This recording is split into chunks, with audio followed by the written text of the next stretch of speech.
नमस्कार, जोहार, मैं संजय और आप देख रहे हैं न्यूज झारखंड। चलिए जानते हैं सुबह से लेकर शाम तक की तमाम बड़ी खबरों को।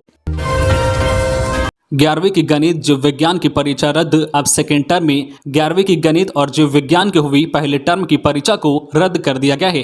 अब अगले महीने सेकेंड टर्म के साथ इन दोनों विषयों के पहले टर्म की भी परीक्षा होगी। इसके लिए झारखंड एकेडमिक काउंसिल ने अधिसूचना जारी कर दी है। जैक के अध्यक्ष डॉक्टर अनिल कुमार महतो के निर्देश के बाद सचिव महेश कुमार सिंह ने इसका विज्ञापन जारी कर दिया। 11वीं के पहले टर्म की गणित और जीव विज्ञान की परीक्षा सोमवार को आयोजित की गई थी। दुमका में गणित के प्रश्न पत्र और उत्तर परीक्षा से पहले रविवार रात को ही इंटरनेट में अपलोड कर दिए गए थे। परीक्षा में प्रश्न पत्र आउट होने की सूचना के बाद जैक ने जिले के माध्यम से इसकी जांच कराई तो आरोप सही पाए गए। जैक ने छात्र हित को देखते हुए सोमवार को हुए गणित के साथ साथ जीव विज्ञान की परीक्षा को भी रद्द कर दिया है। अब गणित व जीव विज्ञान की पहले टर्म की परीक्षा अगले महीने होने वाले सेकेंड टर्म के साथ आयोजित की जाएगी। झारखंड कैबिनेट की बैठक शुरू, कई अहम प्रस्तावों पर लगेगी मुहर। प्रोजेक्ट बिल्डिंग स्थित मंत्रिमंडल कक्ष में आज शाम 4 बजे से प्रस्तावित झारखंड कैबिनेट की बैठक शुरू हो गई है। बैठक में जहां झारखंड राज्य वित्त आयोग के गठन को मंजूरी मिलने की उम्मीद है, वहीं पदस्थापन के इंतजार में अधिकारियों का वेतन नहीं रोकने से संबंधित प्रस्ताव पर भी मुहर लगने की संभावना है। इसके अलावा विभिन्न विभागों के लगभग 1 दर्जन अन्य प्रस्तावों पर भी बैठक में सहमति मिलने की उम्मीद है। झारखंड में प्रशासनिक सेवा के पदाधिकारियों व अन्य अधिकारियों के लिए अच्छी खबर है। अब उन्हें पदस्थापन के इंतजार में रहने की स्थिति में भी वेतन मिलता रहेगा। वर्तमान में जो व्यवस्था थी उसके अनुसार पदस्थापन के इंतजार में रहने वाले अधिकारियों अथवा कर्मियों को तब तक वेतन नहीं मिलता था जब तक वे नए स्थान पर अपना योगदान न दे दे। इस कारण उन्हें कई तरह की परेशानियों का सामना करना पड़ता था। आईएएस पूजा की हो सकती है गिरफ्तारी, ईडी ऑफिस में दूसरे दिन भी पूछताछ। मंगलवार को 9 घंटे हुए सवाल जवाब। झारखंड की खान सचिव पूजा सिंघल से दूसरे दिन भी ईडी की पूछताछ जारी है।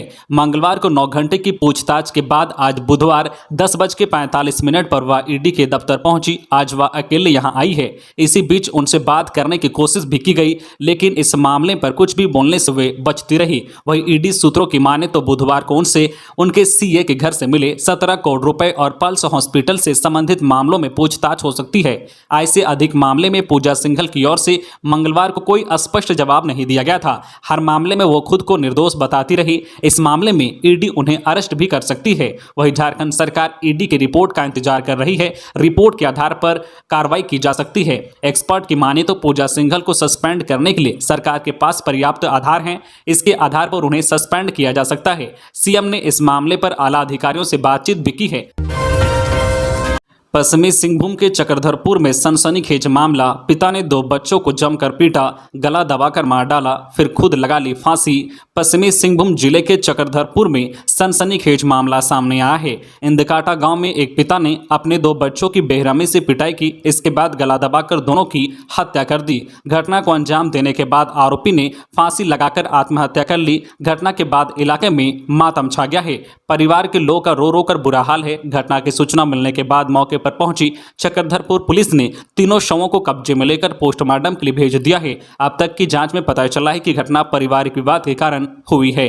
स्थानीय लोगों ने बताया कि हत्यारे पिता का नाम मुकेश महतो था। उसकी उम्र करीब 35 वर्ष थी। उसने अपने बड़े बेटे 12 वर्षीय संगम महतो और 9 वर्षीय बेटी मानसी महतो की हत्या की है। इसके बाद खुद फांसी पर लटक गया। खबरों में आगे बढ़ने से पहले आपसे रिक्वेस्ट है कि अगर आप चैनल को सब्सक्राइब नहीं किए हैं तो प्लीज चैनल को सब्सक्राइब करके बेल आइकन प्रेस कर दे, जिससे आपको झारखंड की हर छोटी बड़ी खबर का अपडेट आप तक पहुंचता रहे। चलिए बढ़ते हैं खबरों की ओर।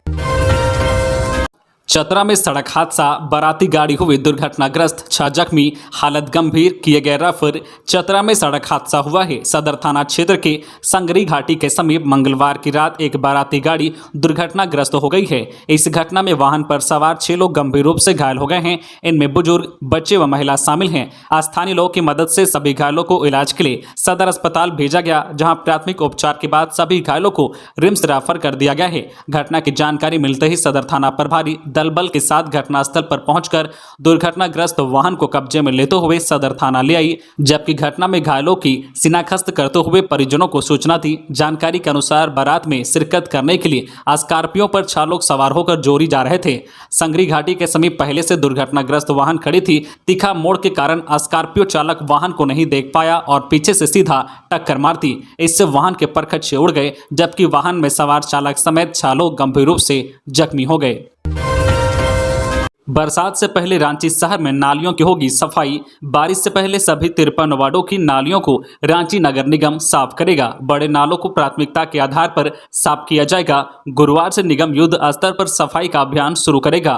इस संबंध में निगम ने पत्र जारी कर सभी जोनल सुपरवाइजरों को दिशा निर्देश दे दिया है। निगम ने कहा है कि बुधवार से सभी सुपरवाइजर प्रतिदिन वार्ड संख्या के साथ नालियों की सफाई का विवरण देंगे। वही इस दौरान आसानी चक्रवात को देखते हुए सभी सुपरवाइजरों को अलर्ट मोड पर रहने को कहा गया है।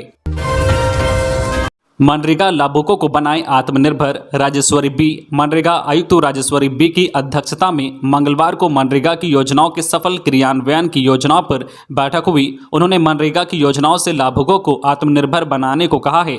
उन्होंने जिलों में बिरसा हरित ग्राम योजना के तहत सरकार की ओर से मिले लक्ष्य और लाभुकों के चयन पर रिपोर्ट मांगी है। कहा कि राज्य सरकार ग्रामीणों की आर्थिक स्थिति सुधारने व युवाओं को आत्मनिर्भर बनाने के लिए बिरसा हरित ग्राम योजना चला रही है। उन्होंने कहा कि झारखंड पूरे देश में तसर सिल्क उत्पादन के लिए जाना जाता है।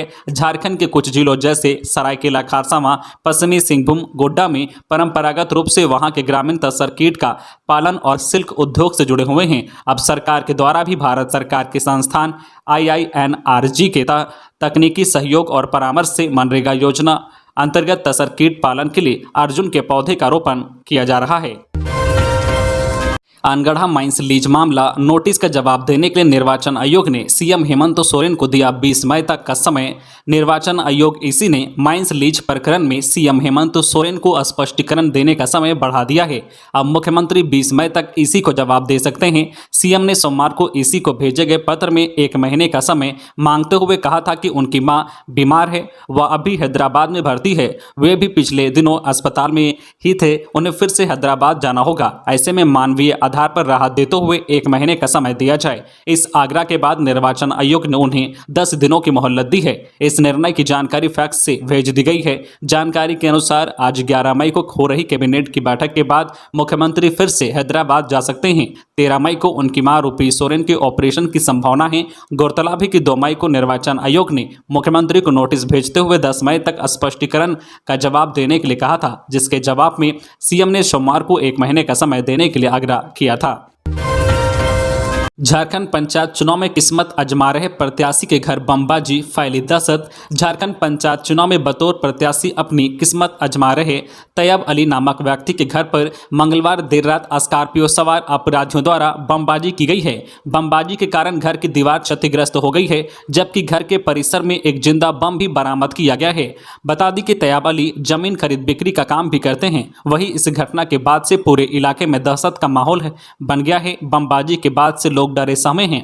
दरअसल रांची के तोपुदाना क्षेत्र के आलीपुर गांव में देर रात स्कॉर्पियो सवार अपराधियों ने तैयब शेख नामक व्यक्ति के आवास पर बमबाजी की वारदात को अंजाम दिया है। बमबाजी की इस वारदात में 2 बम फेंके गए, जिसमें एक बम तो फट गया, वहीं दूसरा बम जिंदा बरामद किया गया है। बमबाजी की इस वजह से तैयब शेख के घर की दीवार क्षतिग्रस्त हो गई। हालांकि गनीमत रही कि इस बमबाजी में कोई हताहत नहीं हुआ है। तेज रफ्तार के कहर, मैजिक वाहन की चपेट में आने से बाइक सवार दंपति की मौत, बच्चे की हालत गंभीर। बड़ी खबर देवघर से, जहां पालाजोरी थाना क्षेत्र के सारड पालाजोरी मुख्य पथ बनसाहा मोड़ पर मंगलवार देर रात मैजिक वाहन की चपेट में आने से बाइक सवार पति पत्नी की मौत हो गई है, जबकि 5 वर्षीय बच्चे गंभीर रूप से घायल हो गए हैं। सूचना मिलने पर पुलिस पहुंची और दोनों शवों को पोस्टमार्टम के लिए भेजा और गंभीर रूप से घायल बच्चे को इलाज के लिए सदर अस्पताल भेजा गया है। घटना के संबंध में बताया जाता है कि मंगलवार बीती देर रात पालाजोरी थाना क्षेत्र के बनसाहा मोड़ पर तेज रफ्तार मैजिक वाहन ने मोटरसाइकिल सवार दंपति और 5 वर्षीय बच्चे को पीछे से जोरदार टक्कर मार दी, जिससे घटनास्थल पर ही पति पत्नी की मौत हो गई और बच्चे की हालत नाजुक बनी हुई है। बता दें कि सारड थाना क्षेत्र के महाराजगंज गांव निवासी 30 वर्षीय लियाकत अंसारी अपने 25 वर्षीय पत्नी एवं इकलौते 5 वर्षीय पुत्र बेलाल अंसारी के साथ बाइक से अपने ससुराल पालाजोरी थाना क्षेत्र के आस्था गाँव जा रहा था। इसी दौरान मैजिक वाहन ने बाइक में पीछे से टक्कर मार दी। हादसे में बाइक पर सवार दंपति की मौके पर ही मौत हो गई। तो ये थी आज की झारखंड की टॉप बड़ी खबरें। इसी तरह झारखंड की हर छोटी बड़ी खबर देखने के लिए आप हमारे चैनल न्यूज झारखंड चैनल को सब्सक्राइब करके बेल आइकन प्रेस कर दीजिए, जिससे आपको झारखंड की हर छोटी बड़ी खबर का अपडेट आप तक पहुंचता रहे। तो आज के लिए बस इतना ही, हमें दीजिए इजाजत, फिर मिलते हैं नेक्स्ट न्यूज में।